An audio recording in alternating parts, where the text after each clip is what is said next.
అందరికీ స్వాగతం. ఈ రోజు మనం స్ప్రింగ్ ఫ్రేమ్వర్క్లో చాలా ముఖ్యమైన ఒక టాపిక్ స్ప్రింగ్ ఐఓసీ కంటైనర్ గురించి కొంచెం లోతుగా మాట్లాడుకుందాం. దీనికోసం మనం స్ప్రింగ్ ఐఓసీ కంటైనర్ గైడ్ లాంటి కొన్ని స్టాండర్డ్ రిసోర్సెస్ని బేస్ చేసుకున్నాం. జనరల్గా మనమే ఆబ్జెక్టులు క్రియేట్ చేసి మేనేజ్ చేస్తుంటాం కదా. అవును. కానీ స్ప్రింగ్లో ఈ కంట్రోల్ అనేది రివర్స్ అవుతుంది. అంటే ఆ బాధ్యత కంట్రోలర్ తీసుకుంటుంది. దీన్నే కదా ఇన్వర్షన్ ఆఫ్ కంట్రోల్ అంటారు. ఎగ్జాక్ట్లీ, అదే ఐఓసీ. సరే, మరి దీని గురించి కొంచెం వివరంగా తెలుసుకుందాం. అసలు ఈ ఐఓసీ అంటే ఏంటి బేసిక్గా? అంటే సింపుల్ గా చెప్పాలంటే మన ప్రోగ్రాంలో ఆబ్జెక్ట్లని ఎలా క్రియేట్ చేయాలి, వాటి లైఫ్ సైకిల్ ఎలా మేనేజ్ చేయాలి అనే కంట్రోల్ ని మన కోడ్ నుండి తీసి స్ప్రింగ్ ఫ్రేమ్వర్క్ లోని ఒక కంటైనర్ కి ఇవ్వడం అనమాట. ఓకే. స్ప్రింగ్ దీన్ని డిపెండెన్సీ ఇంజెక్షన్ అంటే డిఐ అనే టెక్నిక్ ద్వారా ఇంప్లిమెంట్ చేస్తుంది. Right, DI. ఇక్కడ ఇంట్రెస్టింగ్ విషయం ఏంటంటే దీనివల్ల కోడ్ లో టైట్ కప్లింగ్ బాగా తగ్గుతుంది. అంటే కాంపోనెంట్స్ ఒకదానిపై ఒకటి మరీ ఎక్కువగా ఆధారపడవు. ఇది కోడ్ ని టెస్ట్ చేయడం అంటే యూనిట్ టెస్టింగ్ ని చాలా సులభం చేస్తుంది. ఇది చాలా పెద్ద అడ్వాంటేజ్. నిజమే, టెస్టింగ్ ఈజీ అవ్వడం చాలా ముఖ్యం. సరే, మరి ఈ కంటైనర్ ఆబ్జెక్ట్లని అంటే వీటిని బీన్స్ అంటాం కదా స్ప్రింగ్ లో. అవును, బీన్స్. వీటిని ఎలా మేనేజ్ చేస్తుంది? ఏదో కాన్ఫిగరేషన్ బేస్ చేసుకుని పనిచేస్తుంది అన్నారు. అవును, కంటైనర్ కి మనం కొన్ని మెటాడేటా ఇవ్వాలి. అది XML ఫైల్స్ రూపంలో ఉండొచ్చు, లేదా annotations at component at service లాంటివి వాడొచ్చు. లేదా జావా కాన్ఫిగరేషన్ కూడా. జావా కాన్ఫిగరేషన్ కూడా at configuration at bean annotations వాడి చేస్తాం. ఈ మెటాడేటా బేస్ చేసుకుని కంటైనర్ కి అర్థమవుతుంది ఏ బీన్ ని ఎలా క్రియేట్ చేయాలి, వాటి మధ్య ఉన్న డిపెండెన్సీలను ఎలా ఇంజెక్ట్ చేయాలి, వాటి స్కోప్ ఏంటి, లైఫ్ సైకిల్ ఏంటి, ఇవన్నీ అదే చూసుకుంటుంది. అంటే రన్ టైమ్ లో ఆటోమేటిక్ గా డిపెండెన్సీలను అదే ఇచ్చేస్తుందన్నమాట. ఎస్, దీనివల్ల లూజ్ కప్లింగ్ వస్తుంది. అంటే కాంపోనెంట్స్ మార్చడం, రీప్లేస్ చేయడం చాలా ఈజీ అవుతుంది. ఓకే. స్ప్రింగ్ లో కంటైనర్లలో రకాలు కూడా ఉన్నాయా?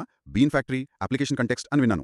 ఉన్నాయి. బీన్ ఫ్యాక్టరీ అనేది చాలా బేసిక్ కంటైనర్ అన్నమాట. ఇది రిసోర్సెస్ తక్కువ వాడుతుంది, బీన్ అడిగినప్పుడు మాత్రమే క్రియేట్ చేస్తుంది. దాన్ని లేజీ లోడింగ్ అంటాం.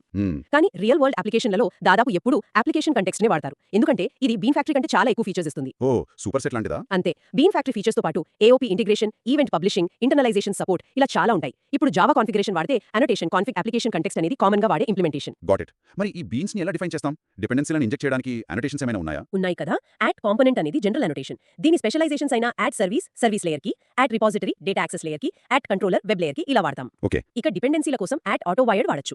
ఇది స్ప్రింగ్ స్పెసిఫిక్ లేదా JSR 330 స్టాండర్డ్ అయిన యాడ్ ఇంజెక్ట్ కూడా వాడొచ్చు. ఏది బెటర్ అంటారు? చాలా మంది కన్స్ట్రక్టర్ ఇంజెక్షన్ ని ప్రిఫర్ చేస్తారు. అంటే డిపెండెన్సీలను కన్స్ట్రక్టర్ ఆర్గ్యుమెంట్స్ గా పాస్ చేయడం.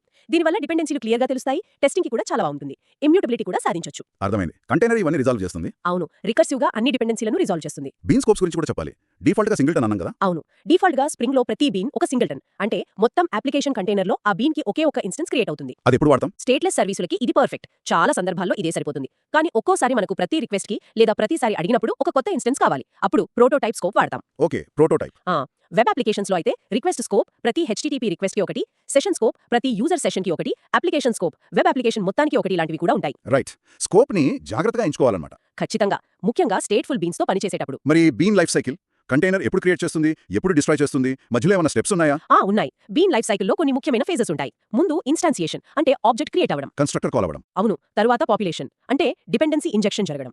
ఆ తర్వాత ఇనిషియలైజేషన్. ఈ స్టేజ్ లో మనం కావాలంటే కస్టమ్ లాజిక్ రాసుకోవచ్చు. అట్ పోస్ట్ కన్స్ట్రక్ట్ అనోటేషన్ వాడొచ్చు, లేదా ఇనిషియలైజింగ్ బీన్ ఇంటర్ఫేస్ ఇంప్లిమెంట్ చేయొచ్చు. ఓకే, సెటప్ లాజిక్ కోసం. ఫైనల్ గా కంటైనర్ షట్ డౌన్ అయ్యేటప్పుడు లేదా బీన్ అవసరం తీరినప్పుడు డిస్ట్రక్షన్ ఫేజ్ ఉంటుంది. దీనికోసం అట్ ప్రీ డిస్ట్రాయ్ అనోటేషన్ లేదా డిస్పోజబుల్ బీన్ ఇంటర్ఫేస్ వాడొచ్చు, క్లీనప్ యాక్టివిటీస్ కోసం అన్నమాట. చాలా క్లియర్ గా ఉంది. ఇదంతా బాగుంది, కానీ ప్రాక్టికల్ గా దీని ఉపయోగం ముఖ్యంగా ఇంటర్వ్యూలలో కానీ ప్రాజెక్ట్స్లలో టెస్టింగ్ పరంగా కానీ ఒక ఎగ్జాంపుల్ చెప్పగలరా? తప్పకుండా. చాలా కామన్ ఎగ్జాంపుల్ ఏంటంటే ఒక వెబ్ అప్లికేషన్ లో రెస్ట్ కంట్రోలర్ క్లాస్ ఉంటుంది కదా. అవును. ఆ కంట్రోలర్ కి ఒక సర్వీస్ క్లాస్ మీద డిపెండెన్సీ ఉంటుంది.